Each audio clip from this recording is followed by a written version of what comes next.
Nandipha Mntambo. I'm trained as a sculptor. As part of the Design Indaba program, I was speaking on my photographic work.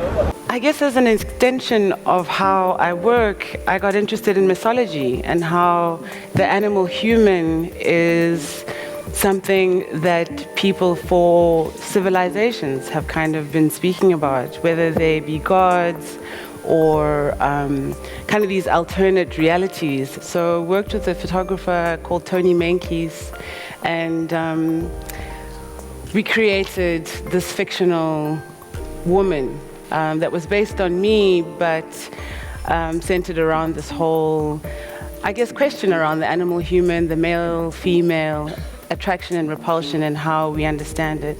Imaging other people, for me, felt like quite a complicated thing, because the politics of representation are complex. I don't think we actually, at least for me, I don't think I've gotten to a space where I'm totally comfortable and totally understand how to represent other people in a way that is fully real. And even within using myself as the mold and as the object of some of my work, there's a strange fiction around it that even makes me uncomfortable. In all of us, there are these elements that we really like and these elements that we don't like about ourselves.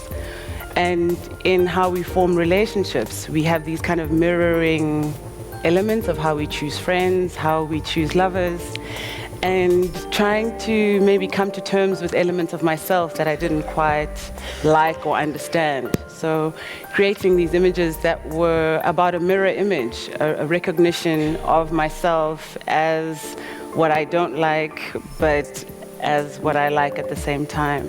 The cowhide, I think, came as a response to my interest in chemical processes and the fact that I enjoy organic material. And at art school at the time, there was quite a push around wood carving, because I was in the sculpture department, either wood carving or clay and metalwork, and that was not my interest ever. So was lucky enough to work with a taxidermist who helped me understand how to tan cowhide, and started working from there.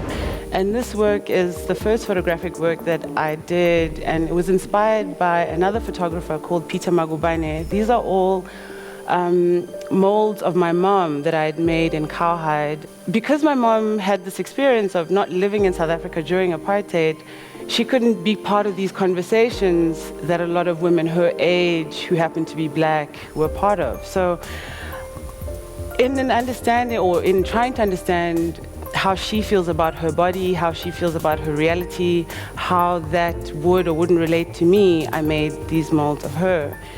And what was interesting about it is that when I was having the discussion with her about making the molds, her first kind of reaction or issue was that she felt worried that the viewer would see her naked. And what was fascinating to me was that the way that cowhide sort of represents the body, in my mind, didn't even give the idea of nakedness.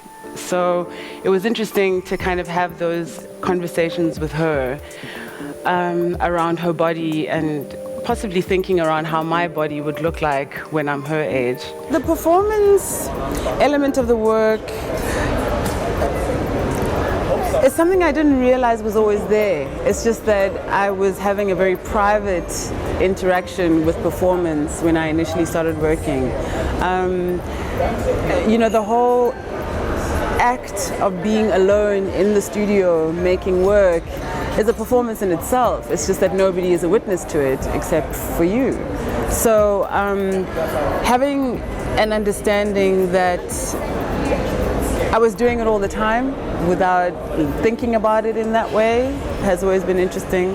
And within the performances that I've done, they haven't been in front of huge groups of people. They've always been quite private, intimate things, but because of the nature of the way that my work kind of gets into the world, it becomes quite a public display. I encountered this bullfighting arena in Mozambique that's now become an abandoned space, and decided to create this performance that is to myself, but also in this very public space that's now no longer used for bullfighting, and try and understand how to become both the fighter, the animal, and the audience within the space. So I created this bullfighting jacket for myself and was lucky enough to visit Spain and Portugal for a long time and kind of job shadowed a whole of bullfighters while I was there, and had this grand plan of being trained as a bullfighter, which didn't really work out in the way that I'd hoped. So I had to come home and find a choreographer who then helped me with the moves, so to speak. So learning how to pretend in a way where I was trying to look very serious, as you can see. Thank you.